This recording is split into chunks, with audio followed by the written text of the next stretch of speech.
আপনারা একজন রোগী দেখতে পাচ্ছেন, উনি একবারে বিছানা ছিল। ক্যান্সার হওয়ার পরে মাত্র 1 মাস চিকিৎসা হয়েছে। আল্লাহর অশেষ রহমতে উনি এখন সুন্দরভাবে সুস্থ। উনি বলতেছেন সম্পূর্ণ আমার সবকিছু ভালো আছে।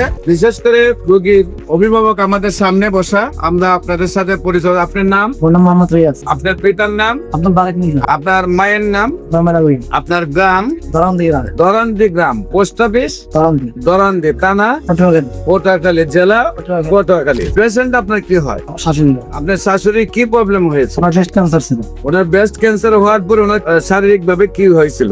শারীরিকভাবে আমি যখন ওনাকে অপারেশন করাইছিল, অপারেশন করানোর পরে আমি কেমোথেরাপি নিয়েছিলাম। 3বার থেরাপি দেওয়ার পর উনি বেশি অসুস্থ হয়ে গেছিল, বিছানা পড়ে গেছিল। একেবারে বিছানায় পড়ে গেছিলেন? মানে খাওয়া দাওয়া বন্ধ হয়ে গেছে। ব্রেস্ট ক্যান্সার হওয়ার পরে অ্যালোপ্যাথিক চিকিৎসা করছেন, করার পরে কেমো দিয়েছেন, দেওয়ার পরে একেবারে বিছানায় পড়ে গেছে। একেবারে বিছানায়। বিছানায় খাওয়া দাওয়া কেমন চলতো? খাওয়া দাওয়া বন্ধ হয়ে গেছে। খাওয়া দাওয়া বন্ধ হয়ে গেছে। তারপর আমার বমি ছিল, মাথা ঘুরনি ছিল, ঘুমে ছিল, মাথা ধরা ছিল। উনি সবকিছুতে মানে বলতে হবে গন্ধ আসে। মানে জীবন এই জিনিস একটা মানুষের যখন দাঁড়াইলেও বলতে গন্ধ আসে। তো ওখান থেকে আল্লাহ এখন সুস্থ হচ্ছে। এখন কি অবস্থা? এখন উনি পুরো হয়ে আলহামদুলিল্লাহ সুস্থ। কয় মাস চিকিৎসা হয়েছে? 1 মাস।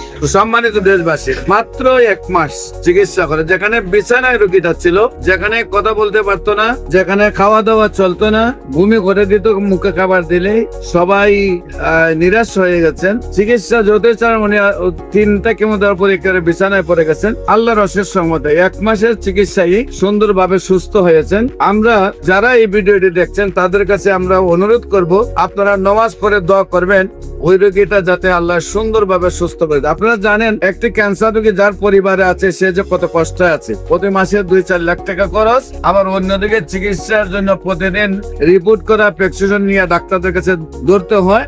আবার অন্যদিকে রোগীটা এক সময় মারা যায়। কারণ সারা ওয়ার্ল্ডের কোন ডাক্তার এই পর্যন্ত 50টা ক্যান্সার রোগী সুস্থ হয়েছে তার কোনো প্রমাণ কারো কাছে নেই। বিশেষ করে আপনাদেরকে আমাদের অফিস ভিজিট করার জন্য আমন্ত্রণ জানাবো এবং যে কোনো সেবা নেওয়ার জন্য স্ক্রিনে দেওয়া নাম্বারে যোগাযোগ করার জন্য আহ্বান জানাচ্ছি। সবাইকে ধন্যবাদ। বিশেষ করে আমাদের প্রতিষ্ঠানে 50 জনের ঊর্ধ্বে ডাক্তার রোগী দেখেন এবং ক্যান্সার মাথার চুল থেকে পায়ের নখ পর্যন্ত যে কোনো জায়গায় হতে পারে। সেই জন্য অন্য যে রোগগুলো আছে সেগুলোর চিকিৎসা আমাদের এখানে হয়। মাথার চুল থেকে পায়ের নখ পর্যন্ত যে কোনো প্রবলেম হলে যখন দেখবেন যে কোনো ডাক্তারের কাজ হচ্ছে না, তখন এই গণস্বাস্থ্য হোমিওতে আসার আহ্বান জানিয়ে শেষ করছি। সবাইকে ধন্যবাদ। আসসালামু আলাইকুম ওয়া রাহমাতুল্লাহি।